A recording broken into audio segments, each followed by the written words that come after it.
everybody, and welcome to our Coffee and Chats. My name is Lindsay Giese, and I'm the Executive Director for River Arts, Inc. And today we are here with a special guest, Mr. Ted Harter from the Sauk Prairie Middle School. Good morning, Hello. Ted. Good morning, Lindsay. Got our coffee ready? I do. It's only John Joseph coffee is all anyone drinks in Sauk Prairie, so I'm sure that's what you're drinking as well. That is exactly right. Only John Joseph coffee.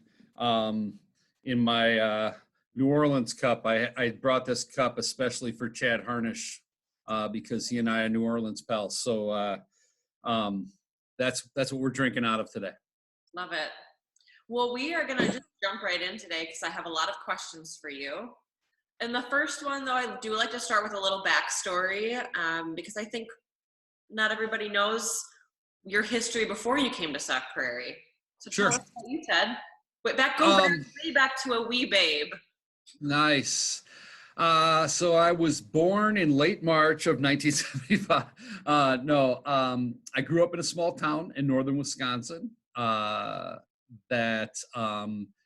parents both grew up in that town. My grandparents both grew up. All of my grandparents grew up in that area in Forest County, Wabeno. And so I didn't leave that town until I went to college. I went to college in Eau Claire and started as a theater major.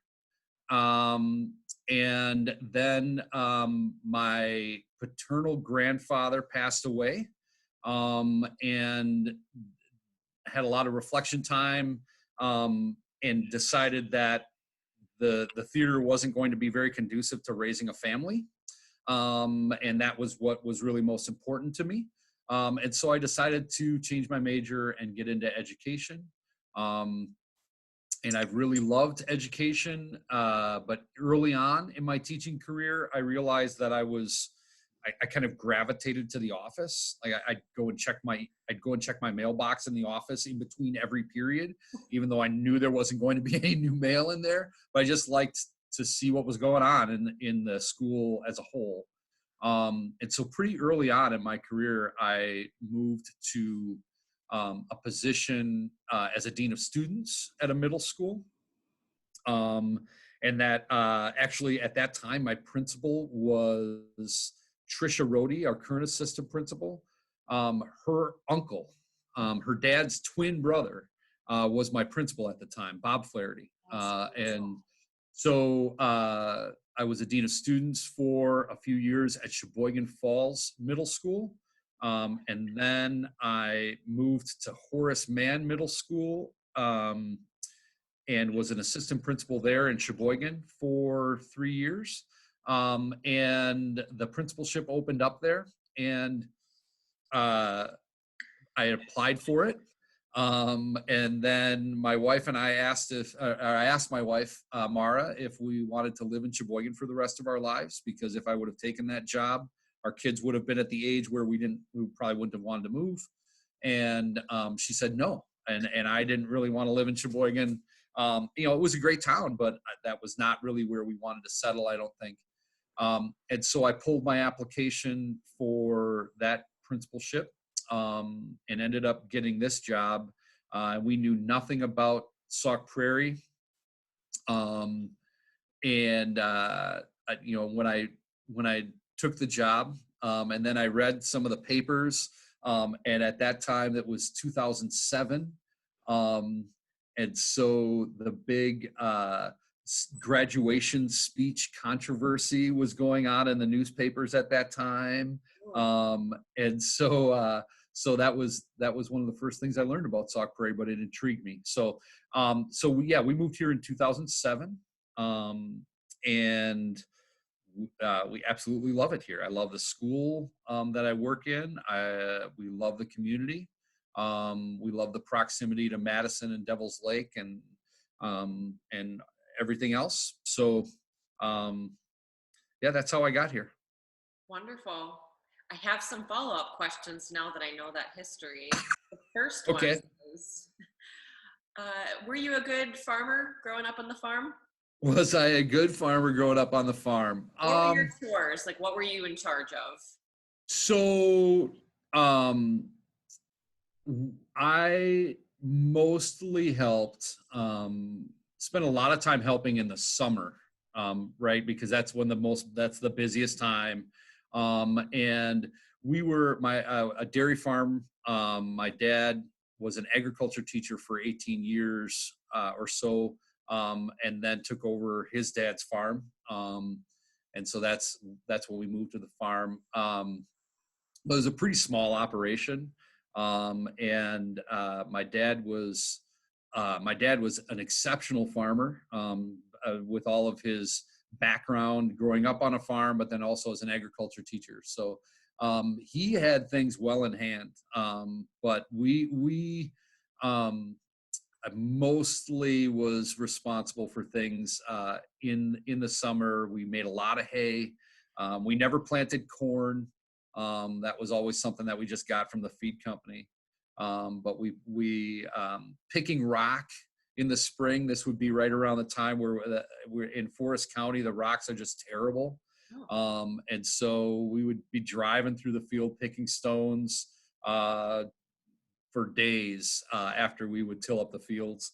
I still remember my middle sister Louise putting makeup on before we went out to pick rock. That was one of my favorite memories. I always tease her about. You look good. You never know what's going to happen when you're picking those. You never know what boys are going to drive by and see you from 100 yards across the field and say, "Oh, that lady, man, she looks good," right? But I didn't do. My dad, I think, both wanted me to experience farming, but he didn't ever want me to feel like that was the thing that I needed to do. And being an educator himself, he was really wanted me to focus on being a good student, being active in athletics and drama and music and things like that. And so, he sheltered me from a fair amount of that work.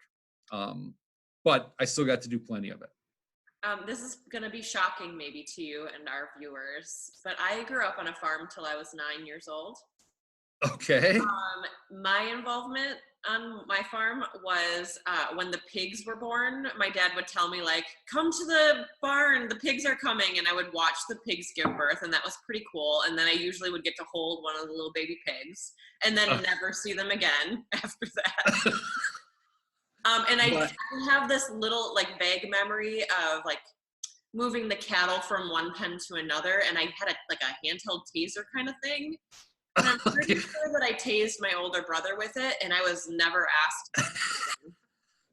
So yeah, the cattle prod is dangerous weapon.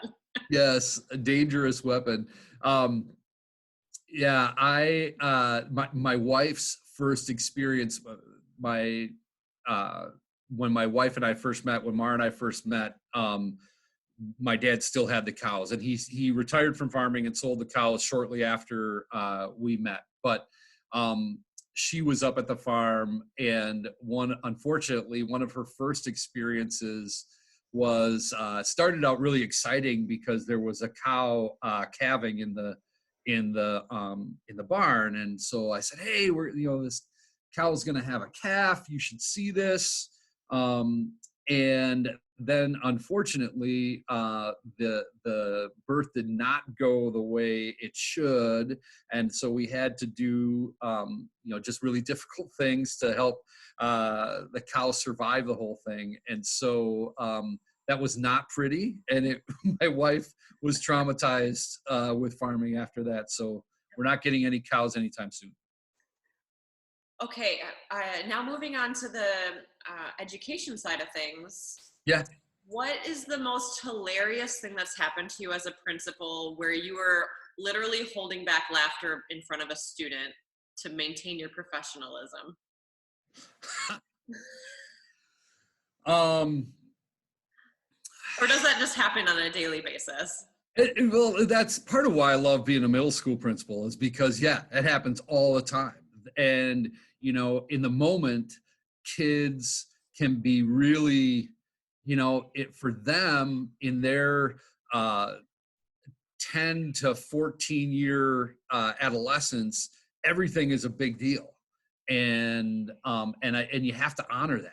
You can't dismiss it like, oh, that's no big deal. You'll grow out of this. You can't do that. And so you have to honor their moments, but sometimes their moments are those hilarious middle school moments that you just know that someday they're going to grow up to laugh about. But I think one of the best ones was we had a couple of students, a male and a female student, who got into the elevator.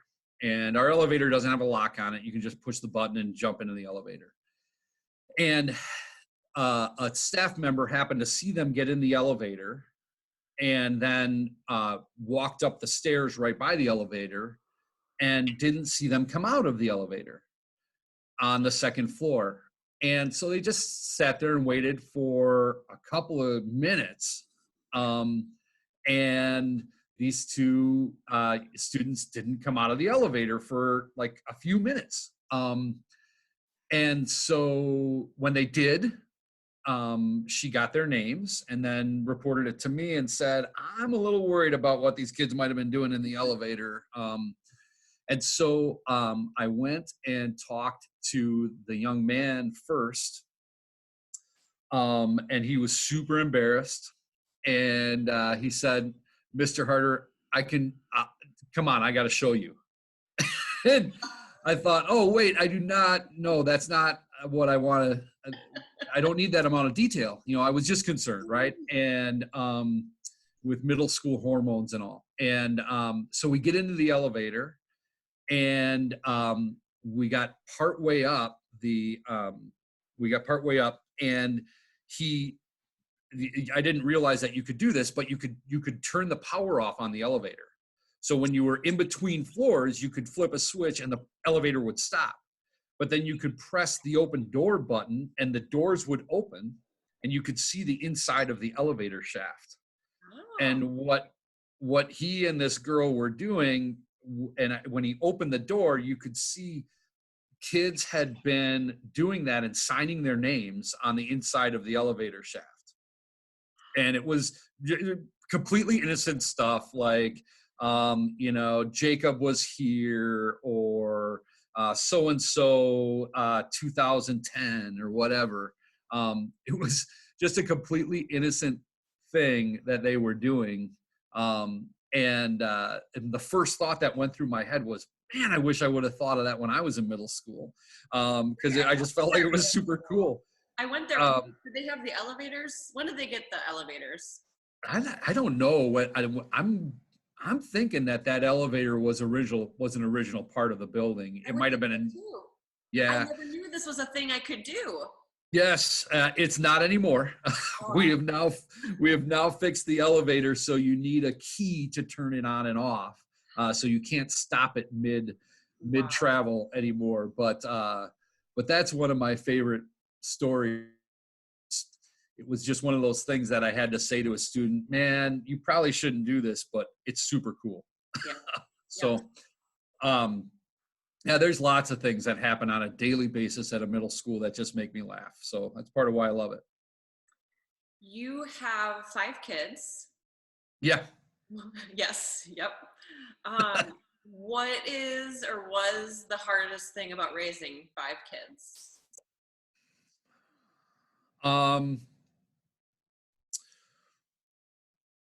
I think that the hardest part, honestly, when your kids are little, you think, oh man, this is just going to get easier. It's going to be so easy when we don't have to change any diapers anymore. It's going to be so easy when we don't have to drive them all the time. Now that 4 out of 5 of them are driving, or I'm sorry, 3 out of the 5 are driving. So you always think it's going to get easier. And I think I would say right now is one of the more challenging times because I've got a 22-year-old Jacob, who's doing his best to get done with college so he can get out into the workforce and get a job, and my daughter Maggie is at University of Minnesota. And so we've got these kids that are older that we love to hang out with them. We love to have fun with them. They love to come home for a little while, and then they decide, okay, I'm going to go back to my life. But then we've got my youngest, Ellie, turns 12 tomorrow. And happy birthday, Ellie, by the way. And she's still in that just coming out of elementary school, beginning of middle school phase.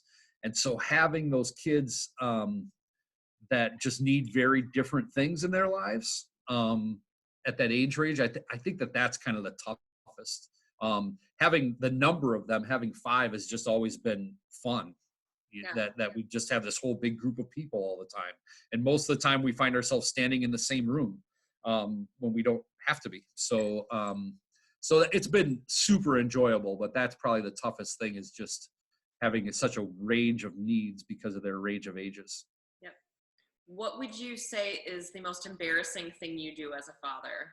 Like what would they say is the most embarrassing thing?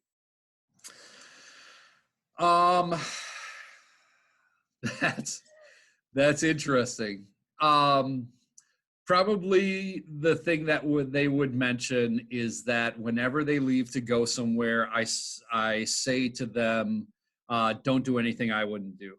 And they know enough about me. I don't keep a lot of secrets from my kids, so they know enough about me to know that maybe leaves them with a wide range of opportunities. But it's become enough of a thing that my oldest son actually went out and got whatever the letters are, DDAIWD, I think. He went and got that tattooed on his forearm because to say, Dad, I know, I've got it right here. I could tell you. Yeah. So that would probably be the thing that they would say is the most embarrassing thing that I do. So you started in theater. Yeah. Cool. Yep. And I know that you're no stranger to the stage because I got to perform with you several years ago in Putnam Spelling Bee. Yeah. Yeah. What would you say is your favorite role that you've ever played, and what is your dream role?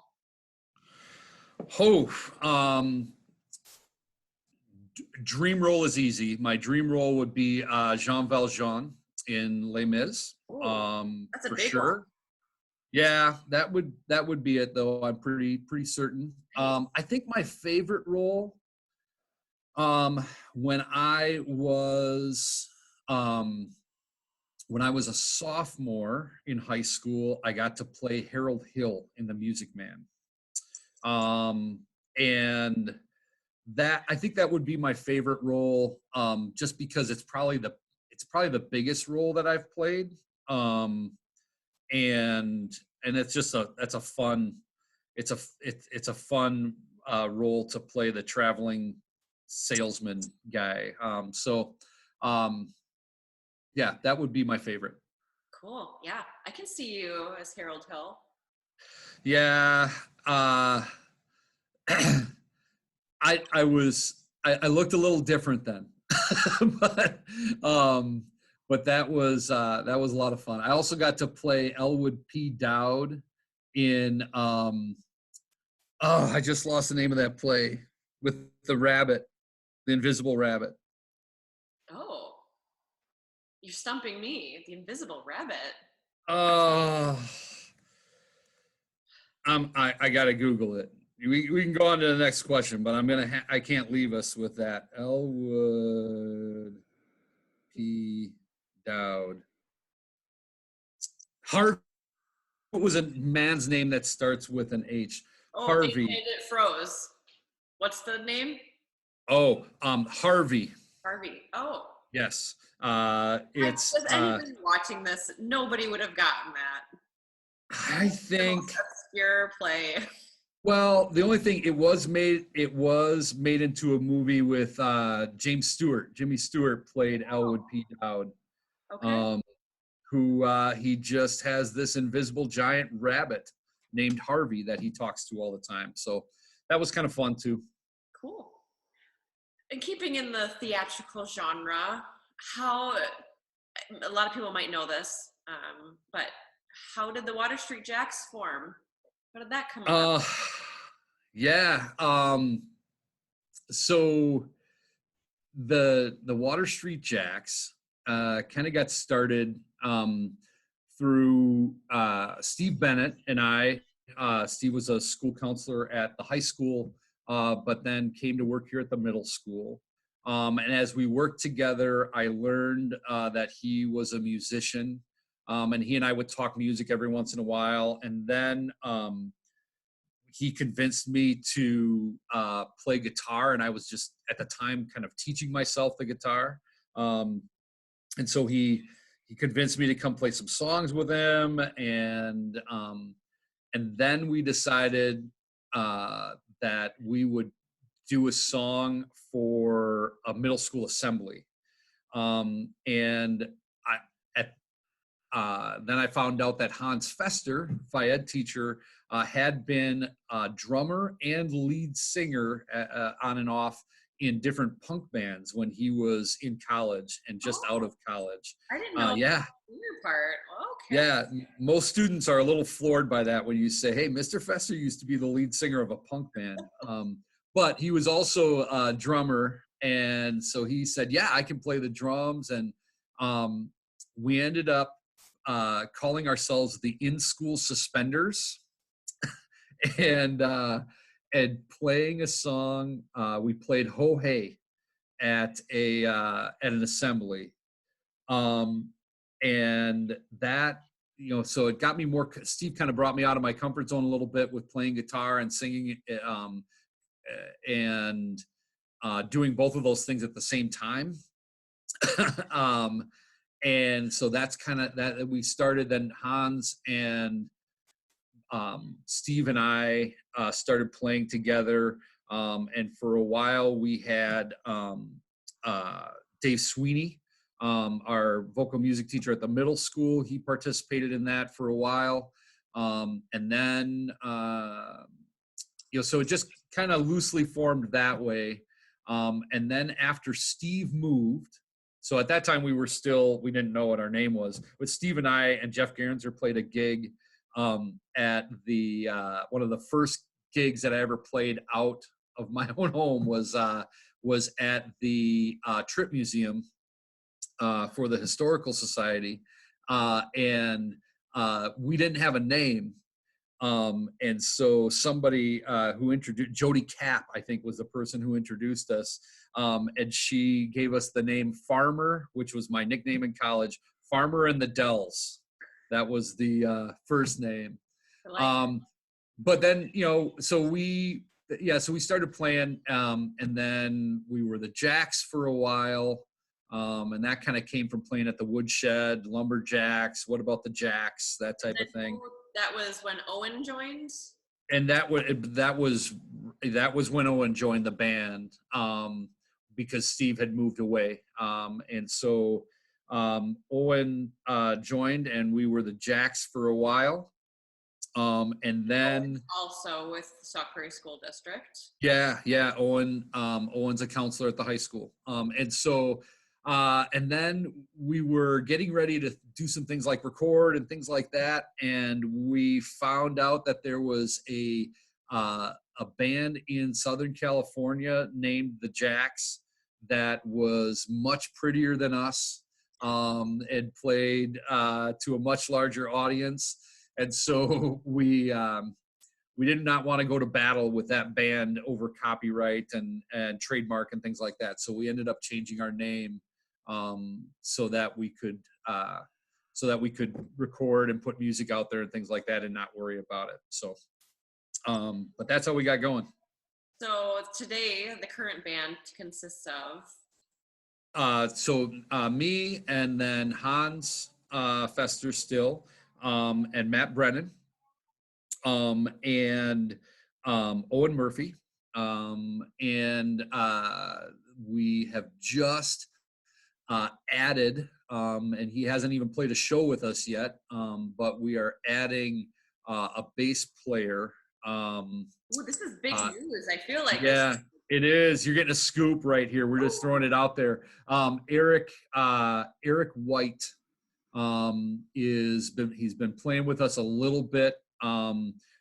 Again, a bass player in a different genre of music for sure when he was a bass player, but he's picked the bass back up, and we're hoping to. That's one of the positives of this whole quarantine time, is that he's had a lot of time to sit and practice with our songs and things like that. So we're looking forward to having him join us when we are able to get back out and play again. That's exciting. And in the meantime, I saw that you did a live stream the other day. Are you going to Yeah. continue to do those? I don't know.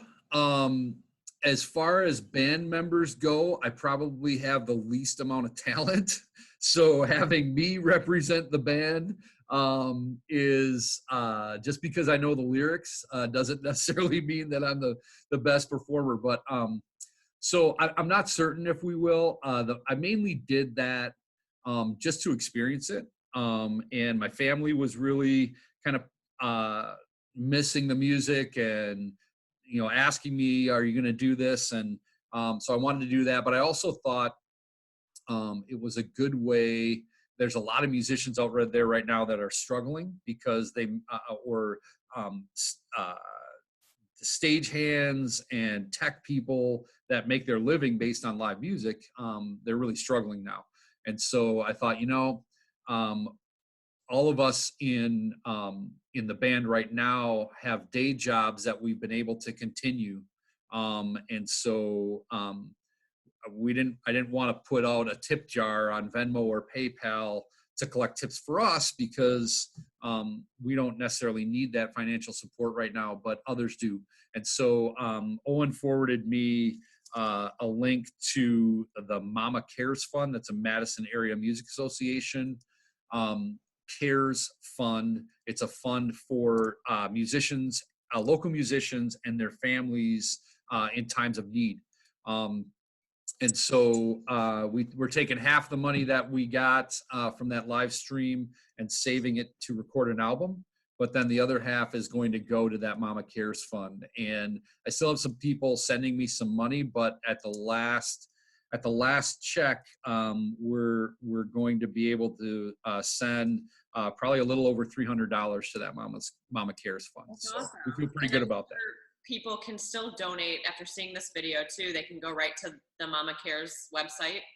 Absolutely. Yep. And I can put that link up. I'm planning to put that out on our band social media page that we're going to be making that donation. And I'll make sure I put the link in there so people can just make a donation if they want. Great. Well, I have so many other questions, but that's all our time for today. Yeah, that's okay. We'll have to connect another time. If this keeps going longer, we can. You're going to have to start.